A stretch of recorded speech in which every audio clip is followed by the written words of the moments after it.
pilkada sejak 2006 sampai sekarang itu harus diaudit sebetulnya. Apa yang harus diaudit, Ibu? Banyak hal. Kedaulatan kita, politik wilayah, ekonomi, budaya dan seterusnya itu sudah dijual murah tanpa rasa malu kepada asing dan aseng. Itu persoalan kita hari ini. Posisi saya emang setuju saja kembalikan ke DPRD. Dalam politik pasti ada lah kejadian seperti itu. Cuma persoalannya Anda akan merusak seluruh rakyat pemilih atau yang rusak biarkan aja DPRD. Tapi itu kan sama-sama rusak dong, Bu. Oh, kalau pemilu langsung pasti lebih baik. Enggak. Rusak juga. Nah, inilah konsep demokrasi yang katanya Vox Populi, Vox Dei. Suara rakyat, suara Tuhan. Masa suara Tuhannya dibeli 20.000? Itu suara rakyat, suara setan kalau kayak gitu kan. Kalau saya udah banyak membuktikan bagaimana rusaknya daerah karena urusan pilkada. Kenapa enggak kalau ternyata kemaslahatannya itu sedikit, kemudorotannya dari konsep pemilu langsung itu banyak, ya udah diperbaiki. Urusannya cuma manusia aja kok. Demokrasi yang paling baik itu kalau Islam mengisi.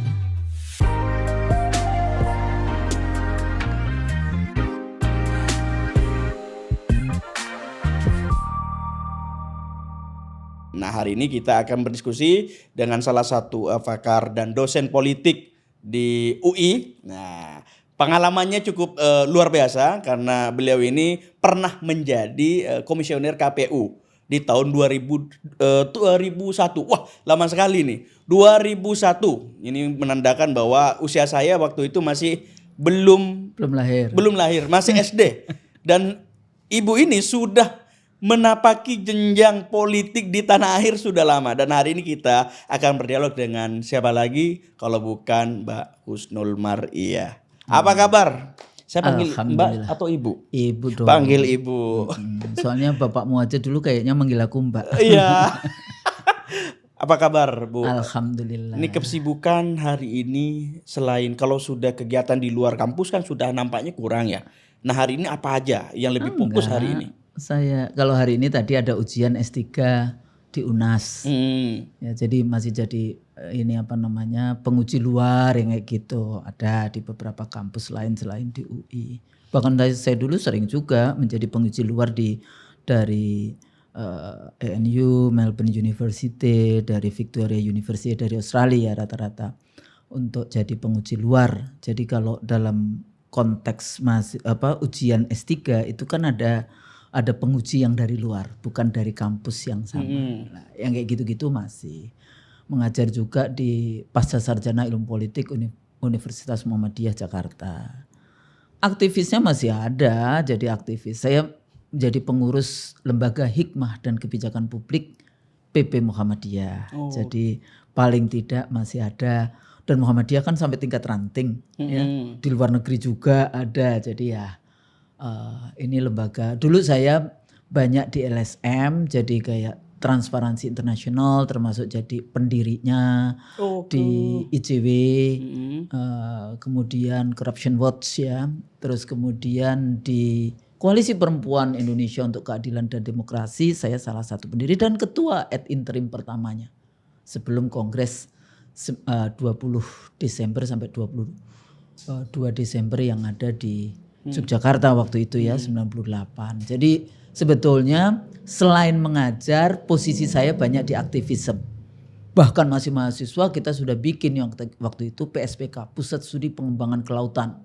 Dan juga saya sebetulnya pernah bekerja juga di LSM Perempuan Kalyana Mitra yang Kalyana sebetulnya. Mitra. Nah, itu saya di situ juga tahun 85. Saya baru tahu nih, Bu. Tahun 85 saya udah di Kalyana Mitra. Jadi makanya mereka mungkin daftarnya hilang kali ya, udah enggak ada bukan enggak begitu ya.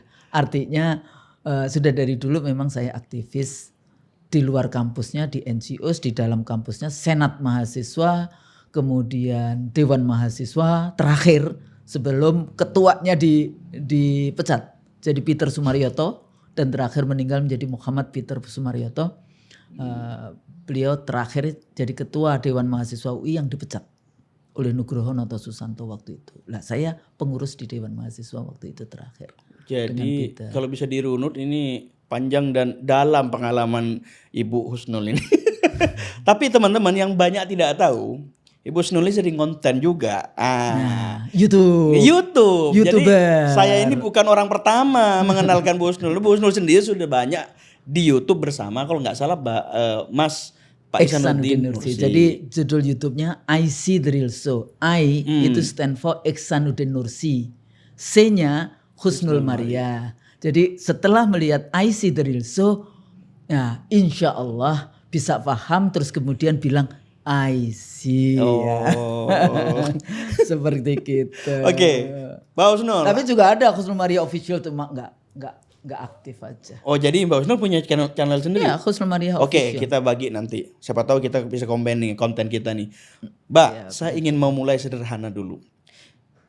Mbak ngikutin bagaimana? Ibu Husnul, jangan Mbak. Iya, Ibu Husnul. Karena kamu itu anakku. Soalnya kalau panggil Ibu. Anakku aja udah S2 selesai. Seumuran berarti. Bu, kemarin ada sekitar berapa 4 ketua umum partai berkumpul. Ini hampir semua elemen kekuatan ya.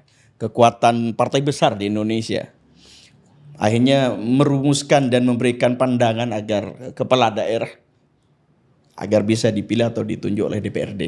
Kan ini bukan pendapat dan usulan lama. Ini kan sudah banyak juga dibahas sebelumnya. Nah, pandangan Bu Husnul dulu melihat fenomena ini. Sebetulnya di dalam konteks ya mempelajari, melihat, mengamati, meneliti. Jadi kita kan membaca, memahami, melihat, menuliskannya lagi, membaca lagi, siklusnya kan seperti itu. Ikroknya di dalam konteks itu. Sebetulnya juga nggak apa-apa punya pemikiran-pemikiran, kembalikan lagi saja yang namanya pilkada, terutama di kabupaten kota ya kalau saya posisinya, terutama di kabupaten kota kembalikan saja ke DPRD dalam konteks itu. Ya itu sah-sah saja dengan segala argumen, ya dengan argumennya kenapa di dalam konteks itu praktek itu seperti apa, baik secara teoritik maupun sampai kemudian pilkada sejak 2006 sampai sekarang itu harus diaudit sebetulnya. Apa yang harus diaudit, Ibu? Banyak hal. Jadi dengan adanya pilkada yang di 514 kabupaten kota ya, itu sebetulnya Indonesia semakin fragmented. Fragmented dalam artian? Dalam artian kita setiap kali terpecah-pecah dengan isu politik yang sebetulnya nggak penting. Kita selalu mengatakan bahwa oh iya di demokrasi, emang di Amerika siapa yang milih wali kota? Hanya di New York saja yang direct election Mamdani menang. Yang ke 111 atau 112 wali kota New York. Sisanya siapa yang milih? Dewan kota yang namanya councilors. Di Australia juga demikian. Oh Sydney itu wali kota Sydney itu dipilih langsung, iya, tapi wali kota Sydney itu council yang kecil sekali, namanya Sydney City Council. Yang dulu zamannya saya kuliah di sana tahun 90 sampai 96 97 itu penduduknya cuma 3.500. Namanya CBD, Central Business District. Itu penduduk malam, penduduk siangnya bisa sampai 300.000 karena itu adalah pusat-pusat perkantoran di Sydney. Metropolitan Sydney itu terdiri dari puluhan local government. Nah jadi kalau kita mau bicara seperti itu, di Amerika juga enggak dipilih langsung. Tapi kenapa Amerika, dubes Amerika? Jadi sebetulnya ini bukan isu baru. Sebetulnya dulu undang-undangnya sudah dibahas dan sudah jadi pada era SBY, tapi SBY tidak mau menandatangani. Nah boleh diterangkan dulu kenapa? Apa yang melatar belakangi itu? Salah satunya saya waktu itu diceritakan langsung oleh ketua DPR yang dari Demokrat, siapa namanya, yang dari Palembang. Nah loh. Ya kan itu tahun berapa itu Bu? Kalau Ibu Husnul kan tahu kalau usia saya siapa ya di Beliau mengatakan dia mendapatkan pressure dari dubes Amerika. Tekanan. Jadi jangan dikembalikan kepada DPRD. Biarkan pilkada langsung. Nah di Amerika sendiri aja nggak pilkada langsung kok. Tekanan. Global politics proyek demokrasinya demikian, sehingga Indonesia mudah diintervensi, diatur dengan model-model seperti itu, sehingga muncullah yang namanya Mulyono alias Joko Widodo yang kayak gitu. Selalu kan dipakai contoh itu, apakah kita mendapatkan presiden yang terbaik dengan adanya hasil dari wali kota nggak selesai, ya artinya periode kedua nggak selesai, terus kemudian lompat menjadi gubernur, belum selesai juga, baru 2 tahun juga, kemudian jadi presiden. Apakah kita bisa kita audit lah, audit 70 sekian tahun Indonesia, 45 sekarang berapa? 80 tahun Indonesia merdeka. Kita audit semuanya, nggak cuma sekedar urusan pilkada, urusan politik, ekonomi, sosial, kedaulatan wilayah, kedaulatan ekonomi, kedaulatan politik, kedaulatan integritas kita sebagai bangsa dan negara. Bahasa saya selalu mengatakan kedaulatan kita, politik, wilayah, ekonomi, budaya dan seterusnya itu sudah dijual murah dengan harga. Anda kan dari jurusan budaya ya. Dijual murah tanpa rasa malu kepada asing dan aseng. Itu persoalan kita hari ini. Jadi kalau kita sekarang wah rame dengan wah. Dan sekarang kita lihat kalau kita mau bicara tentang posisi saya emang setuju saja kembalikan ke DPRD kok. Itu posisi saya dari sejak awal dulu pada saat saya banyak bicara dengan Pak Rias Rasyid. Ya. Dan terakhir waktu itu satu panel juga saya katakan Pak Rias, oh iya ya ternyata begitu hasilnya. Dulu ada argumennya awal reformasi karena takut kalau daerah-daerah itu ingin merdeka, self determination. Ya. Saya waktu itu katakan kalau begitu provinsi saja. Oh pada mengatakan jangan provinsi nanti akan pisah dari negara besar.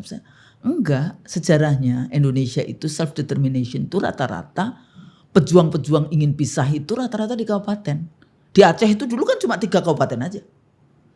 Ya, Pidi. Terus mana? Biren masuk enggak ya? Cuma 3 kabupaten.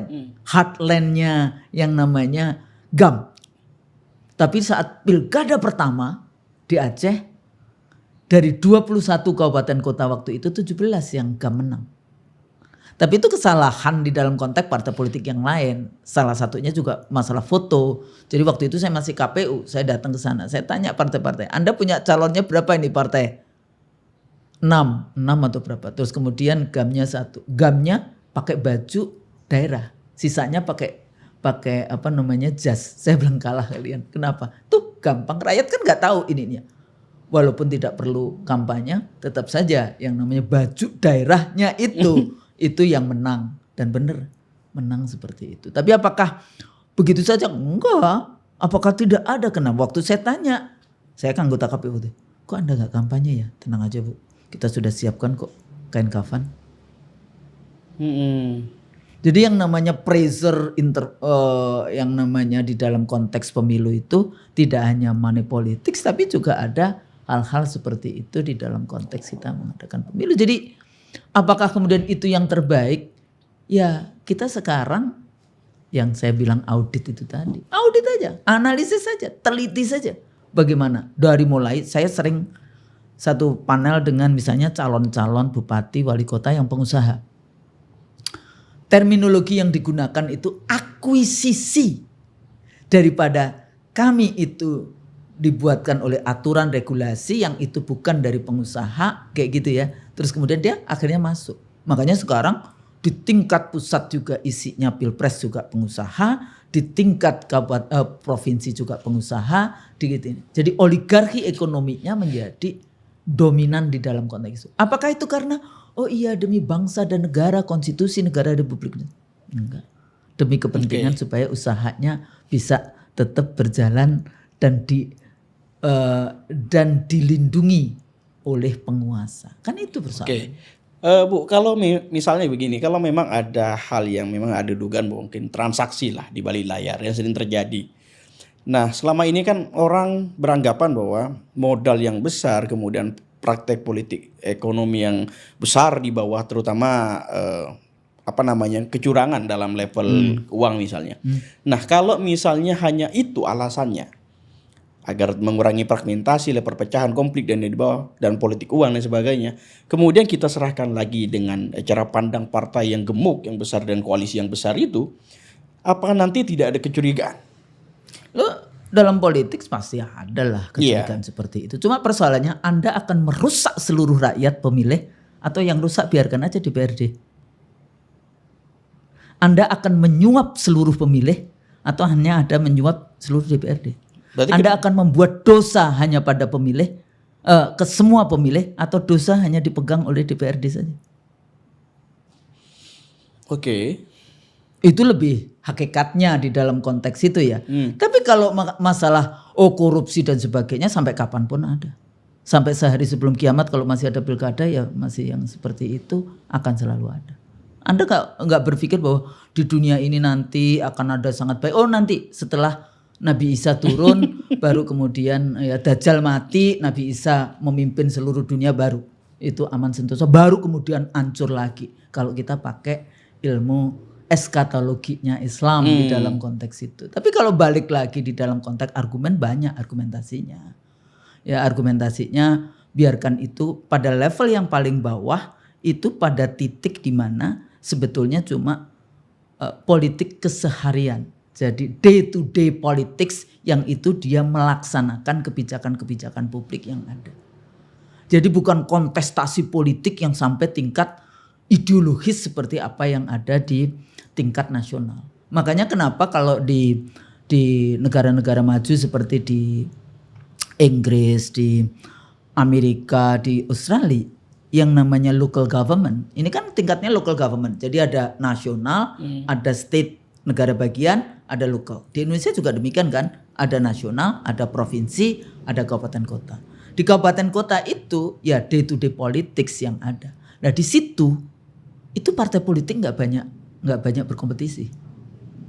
Jadi sangat banyak yang namanya independen, non partai gitu masuk menjadi anggota dewan kota, namanya councillors di tingkat yang kalau di sana namanya council. Ya, jadi tingkat itu namanya council di wali kotanya. Kalau di Amerika namanya mayor, itu juga mayor di Sydney. Tapi kalau tingkat negara bagian, kalau di Amerika namanya governor, kalau di Australia namanya premier, kayak gitu ya. Di tingkat pusatnya perdana menteri, di sana presiden. Jadi kalau kita lihat pengalaman di negara maju juga sama aja. Oke, Bu, yang paling banyak kita sorot adalah usulan ini tidak didahului oleh debat kusir tentang bagaimana masyarakat menanggapi hasil pemilu di 2024 kemarin. Kecurangannya kan hanya sistemik soal kemenangan si calon A hanya menjadi presiden dan wakil presiden hari ini. Dan tidak pernah menilai secara baik dan diskusi secara ketat dan keras terkait dengan apa yang terjadi dengan mekanisme pemilihan itu. Tiba-tiba kemudian para elit politik berkumpul dan merapatkan ini. Sedangkan banyak dugaan mungkin di 2027 atau 2028 ke depan komisioner KPU akan segera dibentuk yang baru. Sehingga kemudian kalau ini rumusan ini dipakai, mungkin akan ada satu paten di antara kelompok-kelompok partai yang mengusung ide ini. Dan ini kemudian masyarakat mengira bahwa yang mana yang akhirnya kemudian tepat rumusannya. Apa masih dengan konteks bahwa masyarakat harus memilih dengan cara mencoblos atau diserahkan. Dan kalau kata ya Ibu Husnul tadi bilang nampaknya ya sama saja daripada merusak lebih banyak mendingan rusak satu. Gitu. Rusak sekelompok kecil daripada sekelompok besar. Tapi itu kan sama-sama rusak dong, Bu. Ya, kan masih ada yang besar yang nggak rusak. Rakyatnya kan jadinya nggak rusak.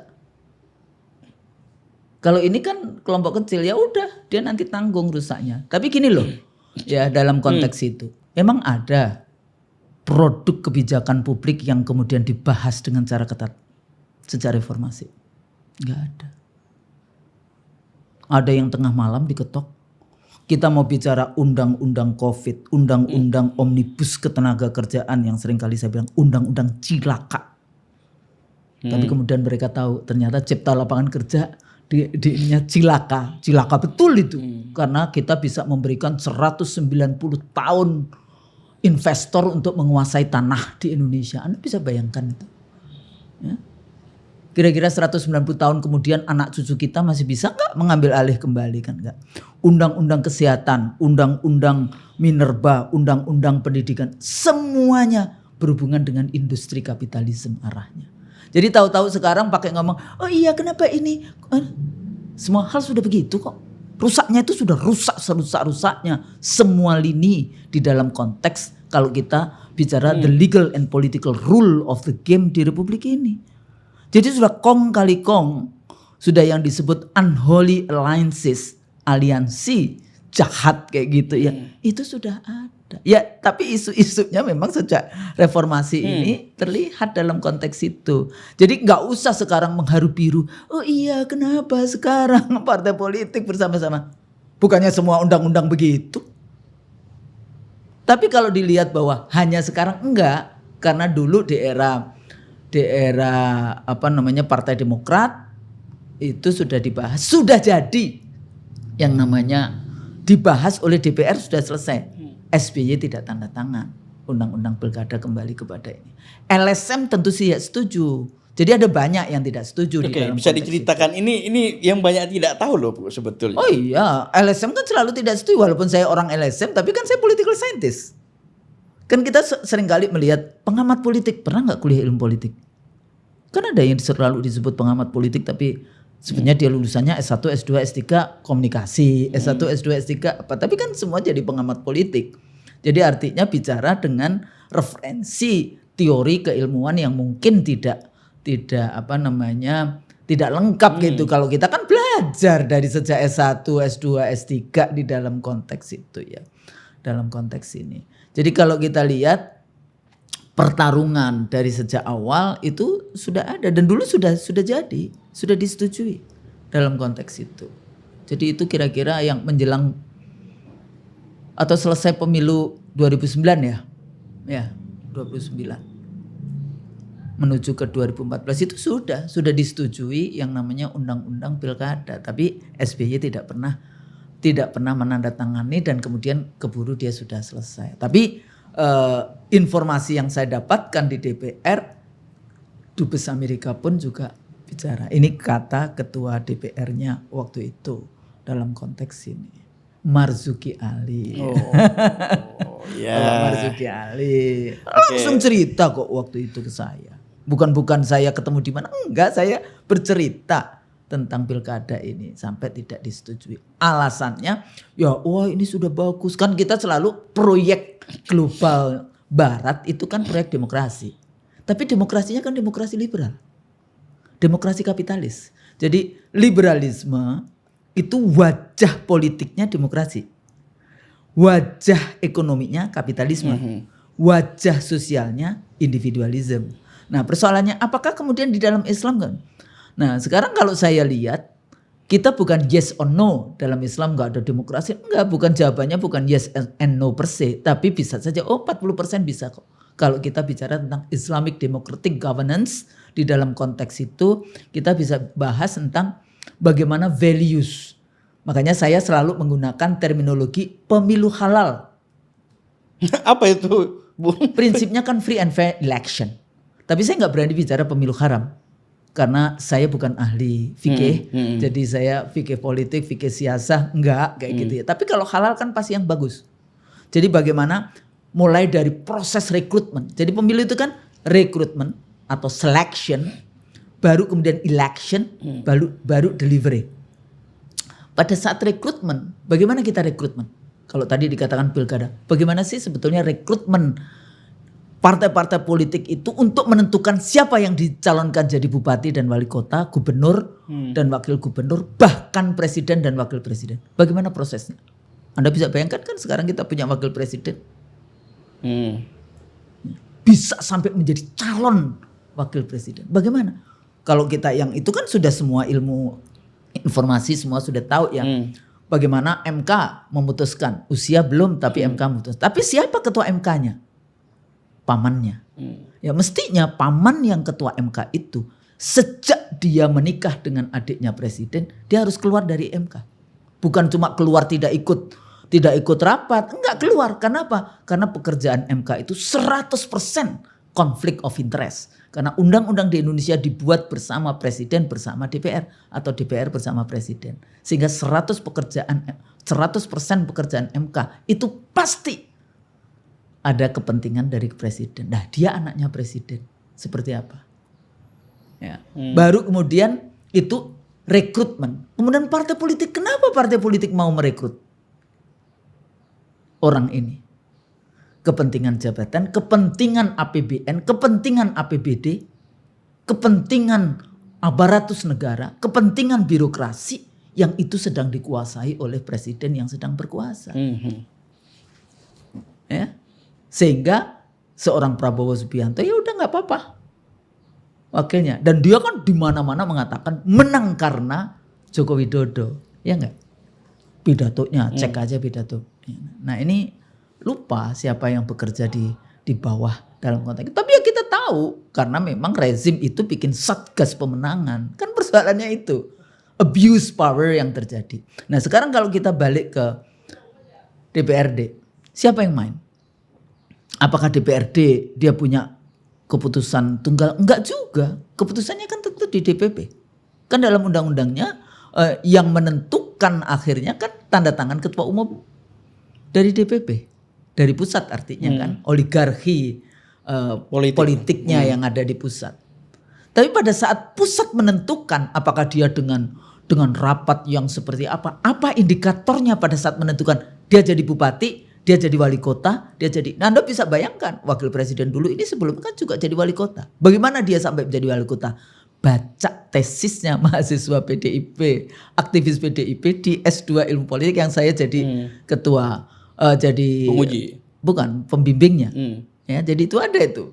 Ya, jadi ada yang melihat bagaimana detail account-nya, pressure yang dilakukan agar Megawati menyetujui dia menjadi calon dari wali kota di Solo. Dan kemudian apa kemudian? Oh, pokoknya maunya berapa? 70% atau 75%. Maunya kayak gitu. Siapa yang bekerja? Ya sekarang ini ada jadi Kapolri, ada jadi ini. Yang seperti itu. Ya contoh ini ya dalam konteks itu. Lah, oh itu cuma ada satu. Ya enggak, ada berbagai banyak masalah. Ada lagi yang kasus bupati misalnya. Nih suami bupati 2 kali kan, 2 periode. Periode ketiganya, wah siapa ini? Istri pertama. Melawan siapa? Istri kedua. Yang menang siapa? Istri pertama. Lah periode keempat siapa ini? Ya dia incumbent dong, istri pertama. Masih minta dong yang namanya berkuasa. Jadilah dia istri pertama ya tadi ya, bukan melawan istri kedua tapi istri ketiga.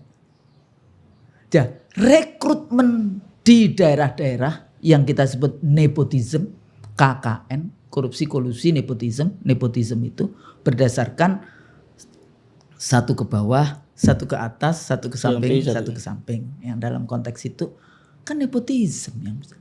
Kalau mau kayak gitu, apa sebetulnya keuntungan bagi rakyat? Kalau kita mau ngomong tentang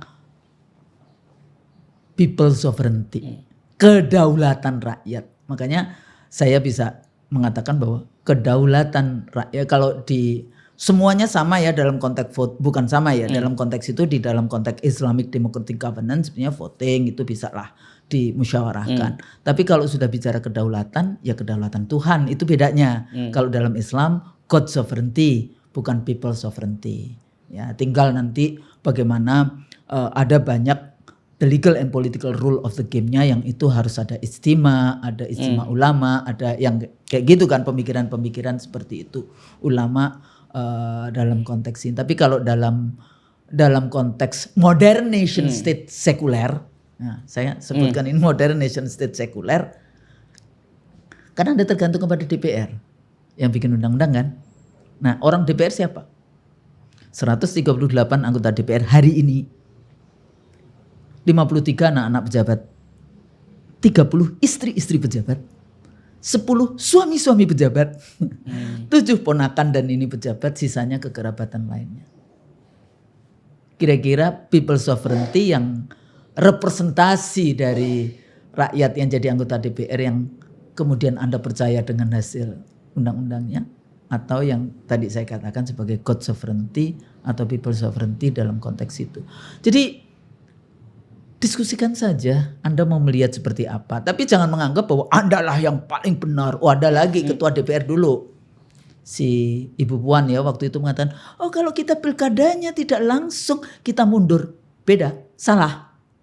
Kenapa salah, Bu? Pilkada langsung itu, pemilu langsung itu 350 tahun sebelum Masehi pada zaman Yunani kuno. Itu yang namanya demokrasi langsung itu zaman Yunani kuno. 350 tahun sebelum Masehi.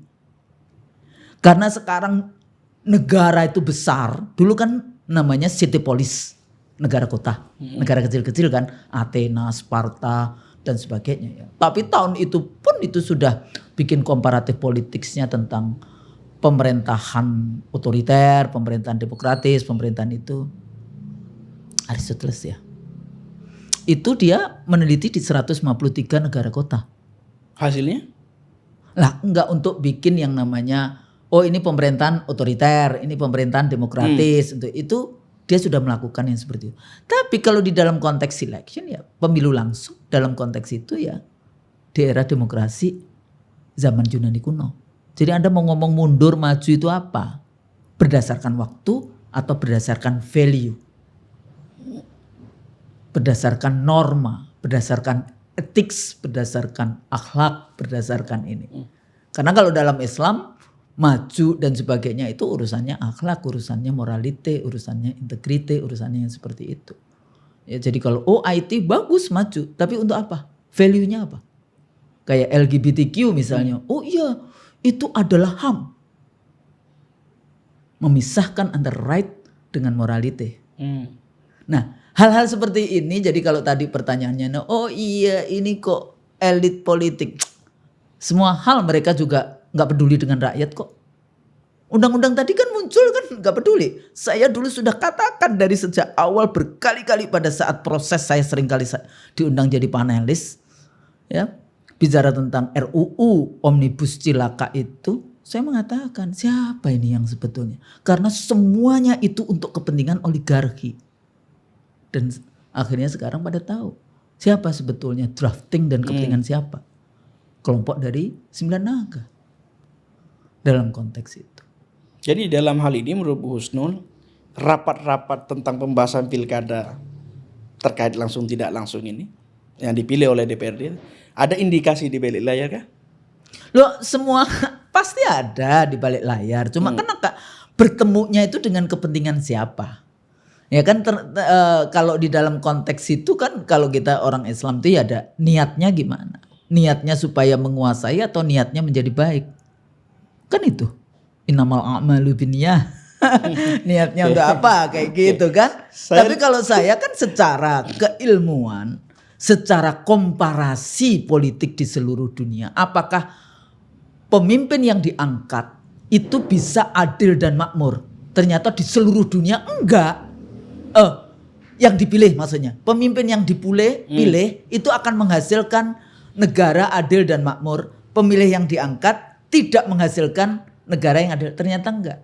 Lebih banyak pemimpin negara yang diangkat yang menghasilkan adil dan makmur dibandingkan pemimpin negara yang dipilih menghasilkan adil dan makmur. Saya punya itu studinya di seluruh dunia untuk di tingkat nasional. Ada itu biasanya di kelas komparatif politik saya tunjukkan mana yang pemimpin diangkat dan mana yang pemimpin dipilih yang menghasilkan adil dan makmur. Jadi tujuannya kan adil dan makmur. Kalau kita bicara tentang Indonesia, tujuan kita bernegara melindungi segenap tumpah darah Indonesia, mencerdaskan kehidupan bangsa, mensejahterakan rakyat Indonesia, ikut dalam ketertiban dunia, keadilan sosial dan perdamaian abadi.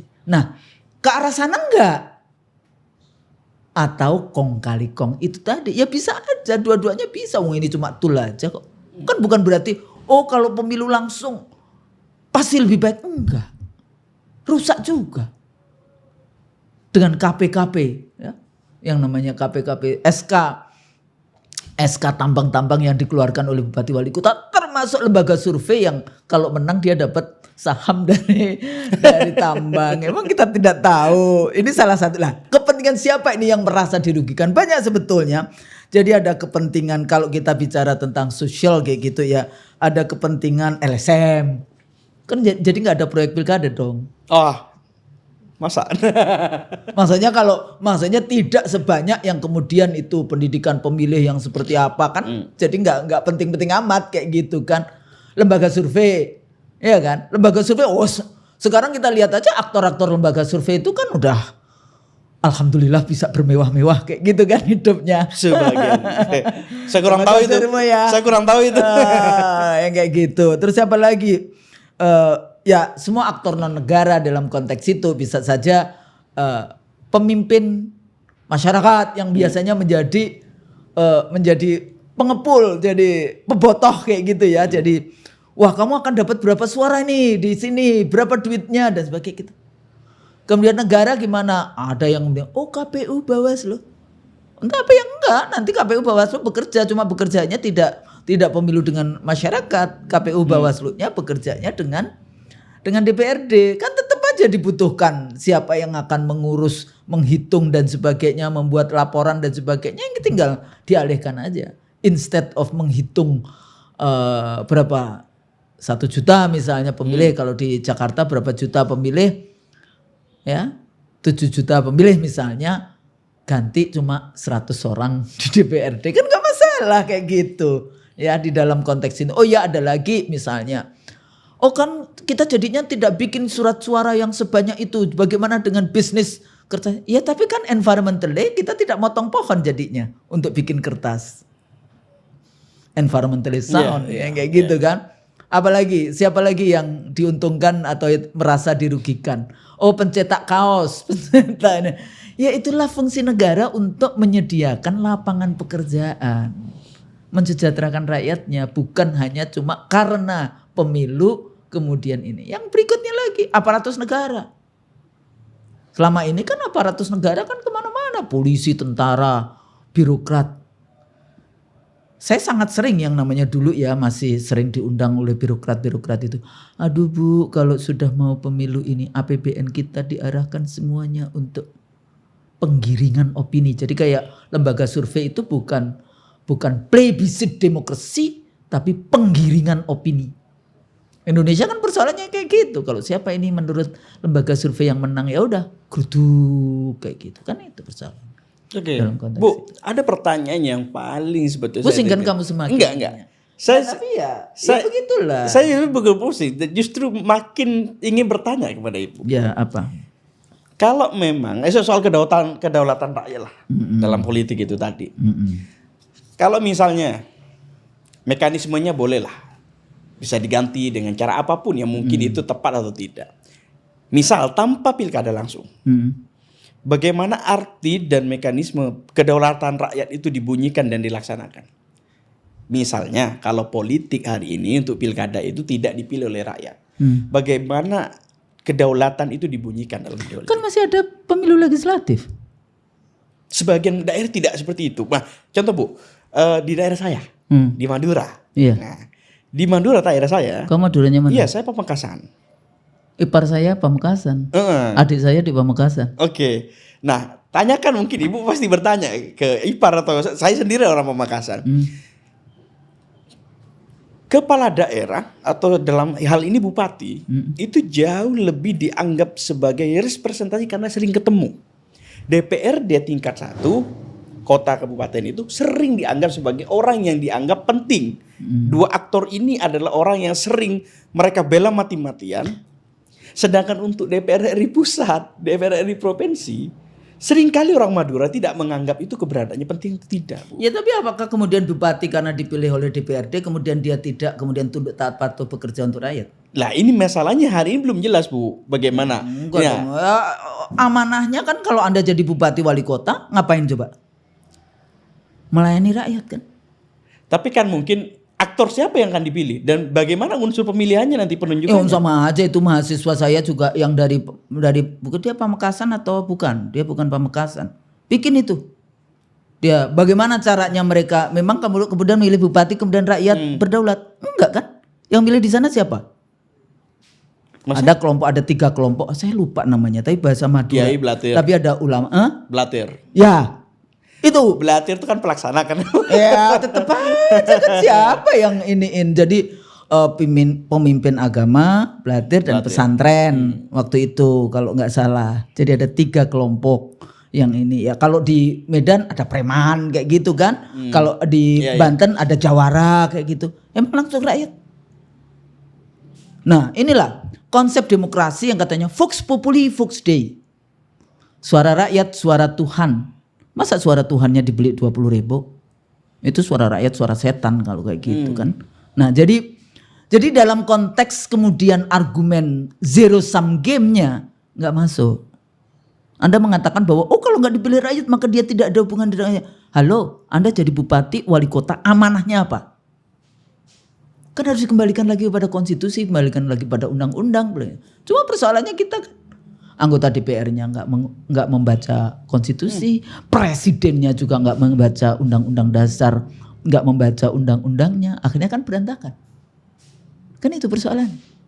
Tidak ada membaca, memahami, meneliti, mencatat, ya, mengevaluasi, balik lagi dibaca, diteliti, dievaluasi. Kan nggak kayak gitu. Siklus ikroknya dan seterusnya nggak jalan. Nah ini kan artinya apa? Artinya partai politik yang salah satu fungsi dari partai politik adalah pendidikan politik untuk terutama untuk kadernya, berarti nggak jalan tuh.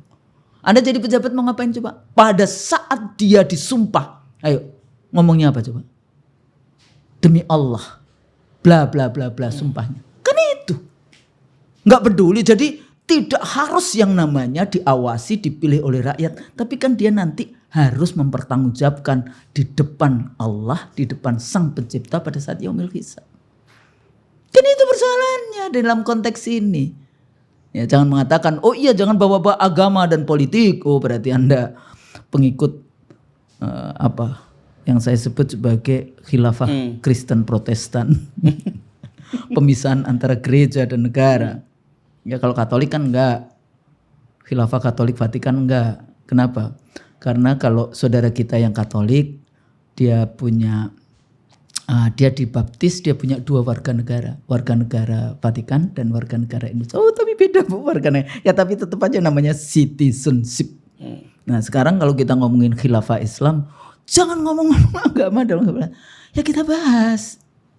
Itu juga ilmu dan Masya Allah kayak gitu kan. Nanti Anda kalau mati mau ketemu Allah mau gimana laporannya. Apalagi kalau bikin hati-hati itu nanti apa yang Anda akan sampaikan di dalam konteks. Jadi kembali lagi dalam konteks itu argumen tentang kalau tidak dipilih oleh rakyat maka tidak ada hubungannya dengan rakyat. Lah pada saat disumpah itu ngomongnya apa? Oke. Bu, soal tafsir tentang desentralisasi. Gitu loh. Apakah ini akan berdampak kalau memang DPRD nanti hanya bisa menunjuk kepala daerah? Terus bagaimana penafsiran penguatan desentralisasi yang sudah berlangsung cukup lama ini? Desentralisasi kita aja salah. Nah, kenapa? Kenapa Bu? Apa yang menarik kok bisa salah? Bagaimana? Kita kan menganggap desentralisasi itu bebas-bebasnya kayak merdeka di satu kelompok. Desentralisasi itu sebetulnya itu konsep yang dibangun. Jadi kan selalu ngomong decentralized, privatization, privatisasi, desentralisasi. Itu konsep pertengahan 80-an dari Chicago Boys. Jadi kalau ilmu politik banyak perkembangan teori itu dari Chicago School. Lawannya dari Frankfurt School di Jerman. Ya, Chicago School lebih ke arah ilmu politik yang kuantitatif sehingga dikembangkan yang namanya kayak indeks demokrasi, indeks HAM, indeks yang seperti itu sampai hari ini. Sehingga kalau ada angka-angka itu dianggap ilmu itu politik itu sebagai scientific kayak gitu kan. Sementara kalau kita politik seni kayak gitu, art, ya nggak apa-apa lah itu biasalah dalam gitu. Nah tahun 80-an itu setelah liberalisme berkembang dengan neoliberalisme, nah itu kemudian berkembang dengan yang disebut sebagai ini neoliberalisme. Konsep pertengahan 80-an itu neoliberalisme dalam konteks ini. Nah disitulah muncul kemudian desentralisasi, privatisasi dan sebagainya seperti itu. Itu dari yang disebut Anda nanti cek ya, Chicago Boys. Ya, kita sebutnya Chicago Boys dalam konteks itu. Itu berkembang. Cuma di Indonesia lucu aja karena waktu kita bicara tentang ada 7 universitas BUMN yang mengatakan itu desentralisasi dari universitas itu sebenarnya itu dipikirnya itu begitulah hukum alam. Enggak, itu konsep yang dibikin oleh manusia dari Chicago sana dalam konteks itu. Jadi desentralisasi. Nah, persoalannya kan waktu itu desentralisasi di tingkat provinsi atau kabupaten kota. Saya waktu itu banyak bicara desentralisasi tingkat provinsi. Tapi karena waktu itu timnya Habibie takut dengan kasus Timur Timur pecah, maka kemudian dibikinlah sampai tingkat kabupaten kota. Oh, jadi rencananya hanya tingkat provinsi Ya pertama? enggak, maksudnya perdebatan yang kita Perdebatan bikin waktu provinsi. itu provinsi saja. Ngapain desentralisasi di tingkat kabupaten kota? It's too fragmented dalam konteks ini. Ya. Nah, jadi kalau sekarang kita katakan, ya desentralisasi, ya kembalikan lagi dalam Undang-Undang Dasar yang 2002. Konstitusi 2002 kayak gitu ya. Konstitusi ngawur-ngawur banyak salahnya, enggak banyak pemikiran yang lebih ininya itu tidak konsisten, banyak tidak konsistennya, yaitu desentralisasi di tingkat kabupaten kota. Nah, sekarang apa yang dipersoalkan dengan desentralisasi? Desentralisasi kan kita punya kesepakatan mana yang diurus oleh kabupaten kota, mana yang diurus oleh provinsi, mana yang diurus oleh negara, oleh pusat. Tapi kan sekarang masih sentralisasi, walaupun kita bicara desentralisasi tapi posisinya sentralisasi. Tapi kalau konsep, saya sebetulnya tahun 98 itu sudah menulis masa depan Indonesia kalau kita mau adil makmur. Itu konsep waktu saya itu waktu konferensi internasional lagi di UNER lagi. Mestinya masih ada itu paper kalau dicari di UNER 98. Saya bicaranya tentang federalisme. Oke. Tapi kan tentara nggak suka federalisme karena ada yang namanya struktur tentara yang sampai tingkat daerah. Jadi ada struktur paralel dengan birokrasi. Pasti itu nggak disukai. Pak Nazar juga, Profesor Nazarudin juga nulis buku itu. Juga masa depan Indonesia kalau mau itu tuh federalisme. Kenapa? Karena konstruksi negara Republik Indonesia itu sebetulnya union. Kan dulu konstruksi negara Indonesia itu kan kumpulan dari kerajaan-kerajaan, kesultanan-kesultanan dari Aceh sampai Tidore. Wilayah Tidore itu sampai Papua. Papua Utara ya sampai daerah sampai Sorong. Fak-Fak itu nama pulau-pulau di Fak-Fak itu yang ngasih nama Raja Tidore, Sultan Tidore. Ya, jadi dari Aceh sampai Tidore kayak gitu wilayah kerajaan-kerajaan. Nah, ini kan nation. Sebenarnya ini bangsa-bangsa. Cuma kan kemudian karena kita membangun yang kita sebut kalau Ben Anderson bicara tentang imagine community, negara community imajinasi kita yaitu bangsa Indonesia. Bangsa Indonesia kan bangsa bentukan. Ya enggak? Dari bangsa Aceh, bangsa Melayu, bangsa Riau, Melayu Riau, Palembang, Jambi, Minang, Jawa. Ya, Banten, Jawa, Sunda, sampai Bali dan sampai Tidore di sana. Ya, nanti kalau nggak disebut Madura nggak disebut ini. Kemudian BBM, Bugis, Buton, Makassar gitu dan seterusnya Manado sampai semuanya itu. Ini kan bangsa-bangsa. Ya enggak? Kalau kita lihat dari konstruksi seperti itu, kita memang sangat mudah untuk terfragmentasi. Oleh karena itu, bagaimana kekuatan lama Indonesia lama ini itu juga mendapatkan posisi yang baik. Salah satunya adalah desentralisasi kalau menurut saya di tingkat provinsi. Tapi kan orang menganggap provinsi ini orangnya pusat orangnya. Kan itu persoalannya sekarang. Jadi padahal gubernur juga dipilih langsung oleh rakyat. Nah, kenapa waktu itu ya sudah kalau kayak gitu hibridnya saya bilang federalisme di tingkat desentralisasi di tingkat provinsi, kabupaten kota dipilih langsung oleh DPRD, tapi gubernur boleh dipilih langsung oleh rakyat. Nah, kenapa kalau cuma 38, sekarang kan 38 provinsi ya, kan masih manageable dibandingkan harus mengurus 514 kabupaten kota. Ya, satu sisi memang benar. lebih simpel, Bu. Tapi dalam banyak hal pasti akan Banyak hal apa? Ya banyak resisten lah pasti. Lah resistennya iyalah karena dia punya kepentingan. Yang tadi saya sebutkan LSM dia nggak dapat proyek.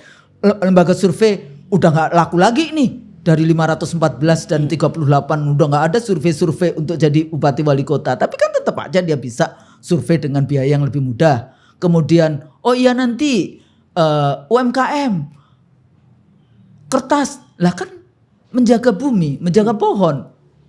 Plus minusnya apa? Makanya audit aja. Jadi nggak usah menggunakan yang namanya coba diaudit.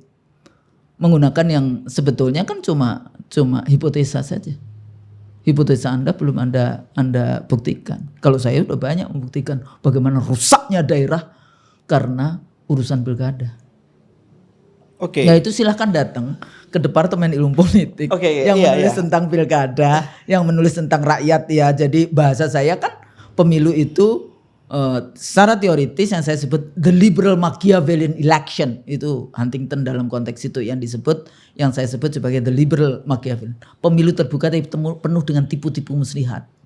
Dari mulai pebotoh, ini mantan ketua KPU Jawa Tengah, Ibu Fitria, dosen ilmu politik di Undip, dia menulis tentang pebotoh, tentang yang namanya money politics di dalam konteks pilkada. Terus kemudian tadi siapa apalagi, jadi banyak sekali sebetulnya studi-studi yang sudah menjelaskan bagaimana rusaknya pilkada di Indonesia. Tapi kalau Anda lihat, oh iya bagaimana dengan mereka yang bikin kaos, mereka yang bikin spanduk, mereka yang kan masih ada pilek. Tapi kok Anda jadinya, oh iya rezekinya itu nggak ada. Emang siapa yang ngasih rezeki?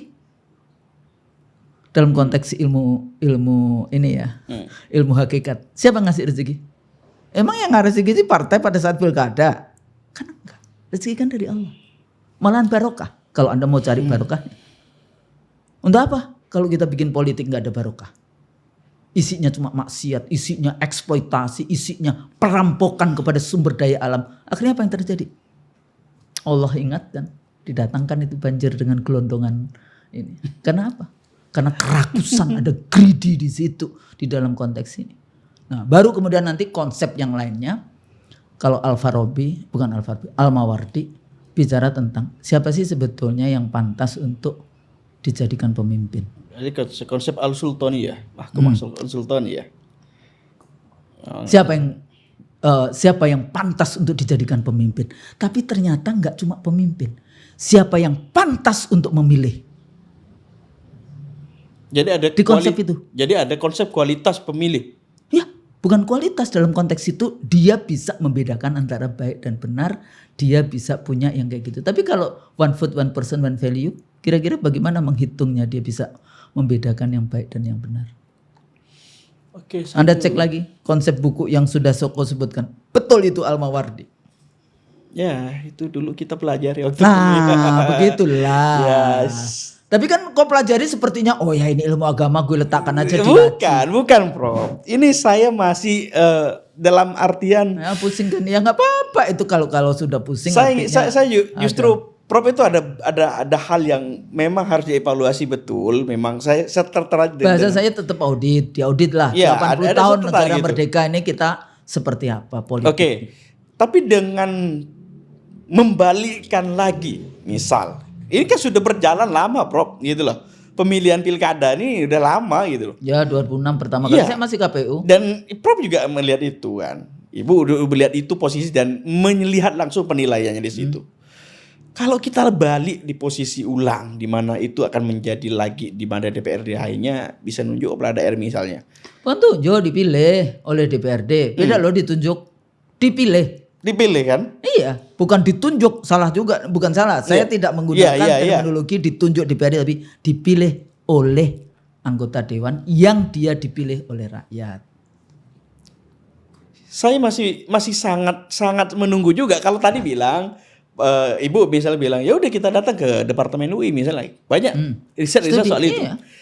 Saya justru hari ini masih bertanya gitu, evaluasi tentang partai di Indonesia ini. Oh itu sama, rusak.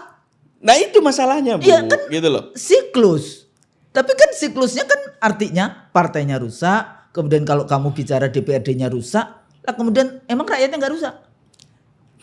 Oke. Clear ya. Kan sama aja ini. Cuma apakah Anda akan melakukan itu kayak tidak harus dirusak oleh semua rakyat dirusak, tapi ya sudah terisolasi di DPR aja, DPRD saja yang rusak. Jangan sampai kemudian rakyat ini juga dirusak. Kenapa? Karena nggak ada barokah. Kan urusannya kita, apa sih tujuan kita untuk ini? Mendapatkan barokah dari Allah. Baldatun thayyibatun wa rabbun ghafur. Itu bisa tercapai. Artinya apa? Proses-proses ini kita mencari mudorotnya banyak atau maslahatnya yang banyak. Nah, saya tadi sudah sebutkan, belum lagi nanti ada persoalannya yang ketakutan yang menjadi kampanye untuk ini adalah mereka yang punya kepentingan. Partai politik punya kepentingan dia untuk dapat uang banyak dia akan lebih banyak dapat uang dari para bandar, oligarki ekonominya kalau dipilih langsung ke rakyat dibandingkan kalau dipilih oleh DPRD. Kan itu persoalannya, tapi apakah akan menghilangkan yang namanya suap politik? Enggak ada yang jawab. Ya enggak. Saya juga bisa bicara tidak. Oh kemudian ini nanti, saya kan sudah sangat jelas mengatakan lebih baik yang disuap itu, bukan lebih baik ya, itu juga enggak baik gitu. Tapi di dalam konteks daripada rakyat disuap dengan 50.000 akhirnya habis itu dirampok sumber daya alamnya, dirampok jalan rayanya, dirampok rumah sakitnya, dirampok MBG-nya. Kan yang dapat proyek MBG anaknya anggota DPRD yang kayak gitu ya. Lah kembalikan lagi. Nah, tapi kalau kemudian yang namanya tadi ditakutkan tidak ada hubungan dengan rakyat. Lah bupati kan diambil sumpah demi Allah. Bla bla bla bla bla. Tugasnya apa? Sesuai dengan undang-undang. Artinya apa? Day to day delivery services. Jadi pelayanan publik. Apa saja? Social development policies. Pendidikan, kesehatan, perempuan, penyandang cacat, HAM, lingkungan dan seterusnya. Terus apa lagi? Economic development policy, industri, agriculture, penyediaan tenaga kerja dan seterusnya. Terus apa lagi? Macroeconomics misalnya bicara tentang keuangan, bagaimana pinjol judol, ya, riba, perbankan maksudnya dan seterusnya. Itu kan semuanya menjadi tugas amanah menjadi bupati pada level yang disebut spasial. Kabupaten, jadi ada batasnya spasial kabupaten atau kota. Makanya kemarin ngikutin gak pidatonya Mamdani. Nah, dia pidato karena dia pemilih langsung New York ya. New York memang dipilih langsung. Dia mengatakan saya kepada pendukung saya. 1 jutaan pendukung saya yang milih dia. Dan yang bukan pendukung saya, hari ini saya wali kota Anda. Artinya apa? Dia bekerja tidak hanya untuk pendukungnya, tapi juga untuk yang namanya bukan pendukung sebagai semua warga New York. Ini kalau Anda dengarkan lagi pidatonya menarik sih dalam konteks itu. Ya ini anak muda, tapi anak mudanya jangan dibandingkan dengan ini anak muda ya bagaimana. Merasa anak muda, oh iya Mamdani juga muda ya. Tapi ya beda lah sekolahnya dan sebagainya yang kayak gitu. Jadi gini loh, di dalam politik selama itu bukan sesuatu yang bikinan manusia, ya kan? Mau dikembalikan, ya gak apa-apa lah. Jadi bahasa saya dulu kalau di KPU. Kalau sudah diputuskan KPU, ini kita malu Bu. Untuk diperbaiki dan sebagainya. Saya bilang gini, waktu itu ada beberapa dapil yang bermasalah, yang sudah diputuskan, tapi kemudian dibawa ke MK. Saya bilang ini sama pengacaranya KPU. Begini Pak ya. Dapil ini KPU gak bisa menang. Kenapa? Karena saya tahu di situ ada kecurangan anggota KPU. Ya. Jadi gimana? MK adalah tempat terakhir untuk memperbaiki kesalahan kita. Daripada nanti saya saat yaumil hisab saya mesti harus ditanya oleh Allah, kamu jadi anggota KPU mindah-mindahin suara kayak gitu. Emangnya gak ada nanti dicatat dan kemudian dipertanyakan. Saya bilang kayak gitu. Makanya Anda cek ya, pada saat pemilu 2004 itu pada saat di MK tidak semua KPU itu menang. Tapi saya harus melawan baik itu komisioner KPU maupun birokrat, katanya, oh kita harus menang Bu, ini untuk memperbaiki kesalahan, kan itu sebagai satu mulia juga.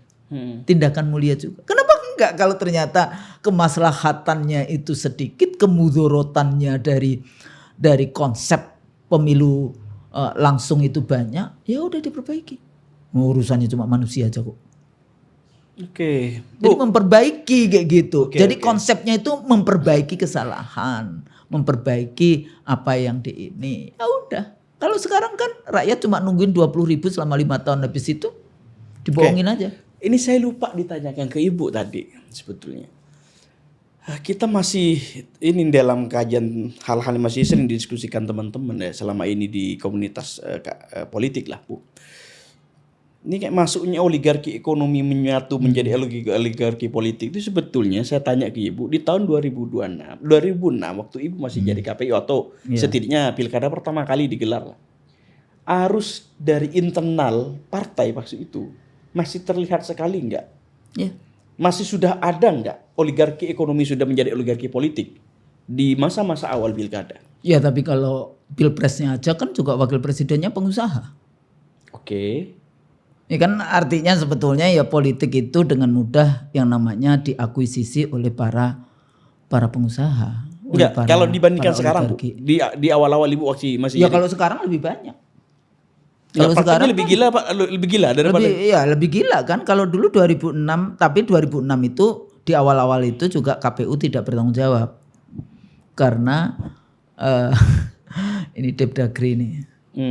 Depdagri mengambil KPU provinsi, KPU kabupaten kota untuk menyelenggarakan pilkada. KPU pusat nggak diajak. Oh, KPU pusat nggak ada. Kemudian KPU provinsi membawa itu ke MK. Putusan MK masih memperkuat Depdagri bahwa pilkada bukan pemilu. Jimli itu. Pilkada bukan pemilu. Saya bilang pemilihan ketua BEM aja itu pemilu, pemilihan ketua RT aja pemilu, apalagi pemilihan ketua kepala daerah yang ada APBD, ada APBN, ada dan sebagainya. Ya, karena makanya saya bilang MK itu harusnya ada 1, 2 lah yang dari political science. Jadi jangan ilmu hukum semua. Dan sekarang yang ngomong pemilu kan semuanya coba cek aja itu yang bikin dirty vote dan sebagainya ilmu hukum, karena yang bicara itu akhirnya cuma pasal. Tapi konsep besarnya Anda bicara tentang demokrasi itu apa?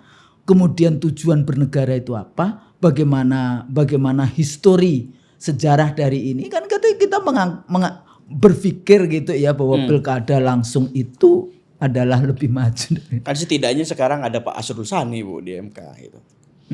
Politisi P3 dong.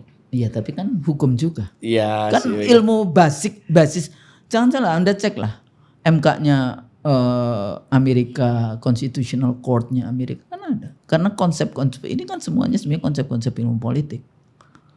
Ya, jadi makanya kan selalu ngomong, oh iya hukum sebagai panglima untuk politik panglima. Ya, saya bilang kalau politiknya busuk, hukumnya busuk. Makanya perbaiki politiknya. Gitu loh. Tesisnya itu politik busuk, hukum akan busuk. Jangan menganggap oh hukumnya baik kemudian bikin politik. Enggak. Yang perlu diperbaiki adalah politiknya. Politiknya harus diperbaiki untuk bisa menghasilkan hukum yang baik. Jadi selama ini termnya salah bahwa hukum dulu baru politik. Karena orang hukum yang ngomong ya. Orang yang politik yang enggak kan itu. Dan kita merasa wah ya hukum, tapi Anda sudah apa? Jadi kalau ya mengkebiri hukum udah. Sekarang kita mana? Siapa yang trust dari pengadilan? Makanya seringkali dianggap ini kan akhir-akhir ini kan ada yang mencuri ranting kayu di hutan di ini. Sementara yang mencuri ratusan ribu hektar hutan kita, hutan hujan tropis kita. Salah satu kenapa itu bencana tidak dibawa ke national disaster kan harus diaudit semuanya itu siapa yang melakukan. Jadi kuncinya adalah audit beramai-ramai. Bukan hanya lini politik teman-teman, tapi lininya banyak harus diaudit. Lininya banyak, tinggal Anda berada di bidang mana. Oke. Jadi nggak usah masuk di bidang yang Anda nggak ini. Tapi Oke. banyak, jadi ekonomi, termasuk Menarik, budaya kan. Kita sekarang ini kan macam-macam ya, misalnya Islam gitu. Oh iya, Islam Nusantara ya nggak apa-apa. Tapi kemudian Anda Islam Nusantara nggak usah kemudian anti kepada Arab. Lah Rasulullah orang Arab gimana kayak gitu. Qurannya dalam bahasa Arab gitu, hadisnya juga dalam bahasa Arab, terus gimana yang kayak gitu-gitu. Tapi justru itu memperkaya kita. Perbedaan-perbedaan budaya itu memperkaya kita di dalam memahami hubungan antar manusia, muamalah kita dalam konteks itu. Bu, closing statement. Saya ingin mempertegas. Apa penilaian Ibu secara tegas terkait dengan fenomena ini? Apa fenomena Terkait dengan pilkada yang akan ditunjuk atau dipilih oleh DPRD. Nah, jadi gini, DPR secara jadi keseluruhan di dalam proses. Jadi kalau undang-undang itu kan, kebijakan itu kan ada proses. Ya, jadi proses itu, jalankan proses itu dengan baik. Jadi dari mulai drafting, public hearing, konsultasi, meminta rakyat juga untuk memberikan masukan di dalam konteks itu. Cuma kan kemarin aja Komisi 2 aja pada saat pidato ini saya jadi pembicara, saya nggak tahu. Saya lewat Zoom, kemudian ketua Komisi 2-nya lewat datang di KPU. Terus pada saat dari Ibu saya langsung ngomong, dia itu pidatonya mengatakan, oh iya kita akan undang nanti para ahli, tapi ahlinya itu yang kira-kira mendukung dia. Jadi bukan ahli yang hanya mengkritisi tanpa ini, atau ahli yang tidak apa lagi. Kan kalau kita dikatakan sebagai ahli kan tahu pendidikannya apa. Ya. Saya dulu selalu diundang oleh tahun 2004 sebelumnya. Jadi RUU Partai Politik Pemilu saya masuk di dalam tim pemerintah.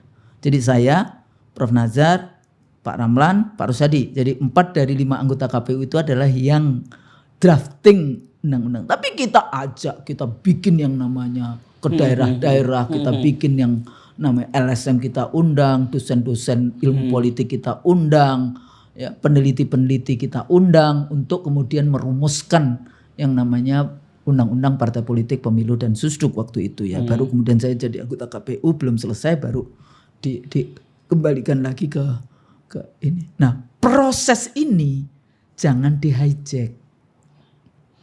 Ya, jadi proses-proses itu yang tadi misalnya kayak kalau saya mendengarkan ketua Komisi 2 DPR mestinya bisa saja ya as a scholar saya dianggap saya pendukung jadi undang-undang pilkada tidak langsung. Loh, sebelum ada undang-undang itu dari sejak kapan-kapan saya memang tidak terlalu setuju dengan pemilu langsung di tingkat kabupaten kota. Bahkan di Pilpres saja waktu itu One Team Press Pak Bagirmanan ya. Ibu Husnul pas rapat nih di One Team Press. Bukan rapat ya kayak seminar gitu. Sepertinya kita salah ya, kita dulu dukung Pilpres langsung. Argumennya apa? Karena tidak mungkin ada capres yang bisa menyuap. Pemilu 2004 itu ada sekitar 155 jutaan pemilih. Ternyata ada. Sampai sekarang walaupun 207 jutaan pemilih, ternyata ada calon presiden yang menyuap dengan APBN, dengan APBD, dengan abuse power, dengan bandar, dengan macam-macam yang jadi, ada di situ. Perkiraan Ibu dulu kalau semakin pemilihan langsung kan banyak tuh yang milih. Iya, akan sulit sekali kalau mau nyogok karena ternyata siapa mampu gitu. Ternyata masih ada. Kok masih ada banyak pun sampai sekarang. Nah dulu aja waktu saya tanya misalnya di Batam mengatakan berapa di sini rata-rata 500.000. Kok mahal sekali? Kan dekat Singapura. Jadi Vox Populi Vox Dei, suara rakyat suara Tuhan sudah diperjualbelikan dengan 20.000, 100.000, 500.000 dan kemarin karena pemilu serentak 1 juta. Jawa Tengah tuh 5 ya, jadi DPRD kabupaten kota, kemudian provinsi, satu paket DPD, kemudian DPR, Pilpres. 1 juta. Satu paket 1 juta. Paket. Rusak serusak-rusaknya. Sehingga kita selalu mengatakan, Ibu kalau saya ngasih pendidikan kepada caleg-caleg mengatakan, nggak mungkin Bu kalau nggak pakai duit itu kita menang. Dan saya sangat sering masih diundang oleh Abdesi apa kayak gitu ya. Asosiasi DPRD. Nggak mungkin kalau kita nggak bayar kita menang. Sekarang pertanyaan saya. Oke, salah satu contoh. Berapa caleg DPR? Ada 9.200-an sekian. 230 atau 300-an sekian. Berapa yang menang?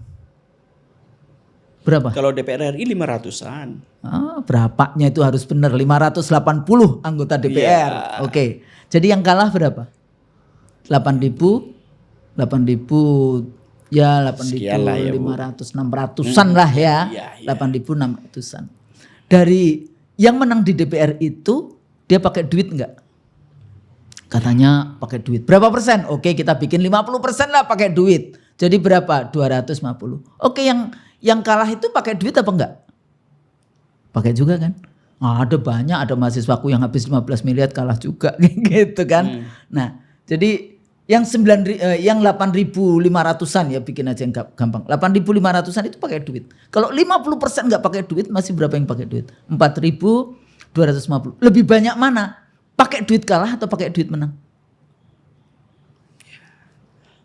Masuk akal ya. Nah, tapi kan kita nggak pernah mau melihat bahwa yang kalah juga pakai duit, yang kalah itu lebih banyak, tapi kita selalu bicara pakai punya duit pasti menang. Padahal enggak. Apalagi cuma 580 kan. Oke, sekarang kalau saya kasih semua caleg DPR 9.200 ya atau 9.000-an lah, 9.000 caleg DPR, semuanya saya kasih masing-masing 1 triliun. Yang menang berapa? Ya tetap 580 kan. Sisanya kan gak menang. Semua pakai 1 triliun. Tapi yang menang cuma 580. Lah, di satu sisi kita bicara tentang kuantitatif, tapi di sisi lain tidak komplit kuantifikasinya. Sehingga kalau kita balik lagi seperti itu, mari kita duduk. Kita mau proses seperti apa. Tapi kan persoalannya kita juga bicarakan. Wa idza buliyal amru ila ghairi ahlihi fantantiris sa'ah. Kalau kita serahkan pikiran-pikiran ini ya kepada orang yang bukan ahlinya, ya tinggal tunggu kehancurannya. Nah, di situ letaknya bagaimana konstitusi bicara, bagaimana undang-undang bicara, dan kita cita-cita kita ke depan itu seperti apa. Cari para ahli yang ke arah sana. Kan kayak gitu. Karena demokrasi itu sebenarnya proyek barat. Ya, oke. Ini penegasan lagi loh. Ya kan kita bicara tentang setelah tadi ya desentralisasi pertengahan 80-an, Thatcher right, Reaganite, kemudian political openness, glasnost perestroika, jatuhnya komunis, berhentinya selesainya yang kita sebut sebagai perang dingin, terus kemudian third wave democratization ala Huntington, demokratisasi dunia gelombang ketiga. Negara-negara seperti Indonesia masuk di gelombang ketiga itu. Terus kemudian ada the clash of civilization, Huntington lagi. Islam setelah komunis, apa nih musuhnya yang dimusuhin? Ya Islam. Habis itu 9/11, war on terror. Siapa yang dianggap teroris? Islam lagi. Baru kemudian counter violence extremism, deradikalisasi. Proyeknya siapa? Proyeknya juga Islam lagi yang dikasih duit untuk deradikalisasi. Nah, global politics ini berpengaruh kepada kita dalam konteks itu. Dan kita ngikut-ngikut tanpa kemudian balik lagi. Yang tadi sebetulnya salah satu yang harus kita kembali yang tadi adalah Pancasila kita. Ya. Selalu kita ngomong Pancasila, tapi kita tidak kemudian menurunkan konsep Pancasila itu di dalam konteks ideologi negara apa, living ideologi di dalam konteks itu. Ya, sehingga kalau sila pertamanya ketuhanan yang Maha Esa, artinya di situ ada Tuhan, ada ini. Kira-kira pemilunya menghadirkan Tuhan nggak? Cuek aja sih, mindah-mindahin suara. Cuek aja sih, Anda jadi polisi, jadi tentara, jadi birokrat, jadi bin, jadi ini, bikin satgas pemenangan, memenangkan kelompok tertentu, terus gimana? Anda juga jadi aparatus negara juga cuek aja, ini rebutan ketua umum siapa ini yang ini, sehingga dilempar-lempar kursi, nah, gitu kan. Sekarang lempar-lempar, coba kita kan lihat kok rambutnya cepak yang lempar-lempar kursi ya, yang kayak gitu-gitu. Itu yang terjadi di hari ini di negeri kita. Memang tidak mudah. Kita akan proses pendidikan menjadi remedy. Saya selalu mengatakan education is the remedy. Cuma persoalannya education ini balik lagi ke teori Thomas Hobbes di dalam konteks modern nation state. Itu nggak ada unsur akhiratnya dalam konteks experience in this world. Dia hadirkan adalah pertama adalah polisi dan penjara. Untuk produknya kan citizens warga negara, surveillance mengawasi rakyat, mengawasi warga negara dengan hadirnya polisi dan penjara. Yang kedua apa? Education. Education itu juga alat negara untuk surveillance kepada warga negaranya, sehingga kurikulum dan sebagainya itu menjadi sesuatu yang sangat penting. Yang ketiga apa? Sistem kesehatan. Anda dikasih COVID, Anda harus pakai virus pakai vaksin ini, vaksin itu. This part of the modern nation state. Jadi kalau kita nggak mempelajari konsepnya dengan baik, maka dan kita tidak bismillah kayak gitu ya, maka kita akan terjerat begitu saja. Ngelihat demokrasi dibilang ini the ultimate democracy. Saya katakan demokrasi yang paling baik itu kalau Islam mengisinya, substansi dari Islam mengisinya. Jadi Islamic Democratic Governance. Makanya saya ngomong di mana-mana modern nation state secular versus Islamic Democratic Governance. Karena di situ nanti kita tidak hanya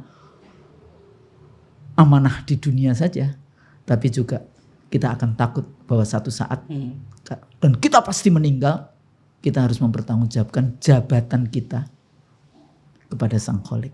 Oke. Wow. Panjang ini Bu, hampir kita sejam lebih loh kita berdialog ini. Saya banyak informasi yang sebetulnya saya kalau pelajari ini di kajian budaya mungkin kan lemah sekali dalam politik sebetulnya. Enggak apa-apa. Ya, kita ini sama-sama jadi belajar. pembelajaran lah di bagian saya. Tapi teman-teman di penonton kita di podcast kita hari ini banyak informasi yang diberikan Bu Husnul sebetulnya karena beberapa side peristiwa yang terjadi hampir di saya tidak dewasa mungkin. Saya belum dewasa mungkin mengalami situasi itu, tapi Bu Husnul menceritakan detail terkait bagaimana proses pemilihan di Indonesia, bagaimana kemudian dinamika politik membentuk hukum dan sebagainya. Dan ini baik untuk teman-teman yang tangannya selalu usil untuk berkomentar sotoy. Nah, nanti referensi obrolan kita ini bisa dipakai lah sebagai konstruksi berpikir dan penguatan data lah dari Bu Husnul tadi. Dan Bu Husnul terima kasih. Kembali. Sudah datang barangkali nanti PRC yang datang ke UI nanti. Soalnya Bu Husnul tadi bilang ada banyak penelitian riset politik di laboratoriumnya. Kita sambangi lah bagaimana nanti riset-risetnya. Siapa tahu kita yang beda background nantinya. Kalau saya kan kajian budaya, ya sampai nanti bisa punya data-data baru dari kajian di lab UI nanti. Nah terima kasih Bu Husnul. Bukan di labnya, di jurusan ilmu politik S1, S2, S3. Ya jadi skripsi, Oke, itu tesis dan disertasi. Urusan pilkada banyak. Sampai saya bicara, saya tidak mau lagi membimbing pilkada. Membimbing, gak mau membimbing. Karena apa? Karena kejahatan pemilunya gak pernah dimasukkan di situ.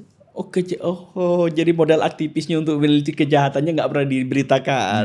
Maksudnya sulit kan yang tadi kalau money politics bagaimana cari.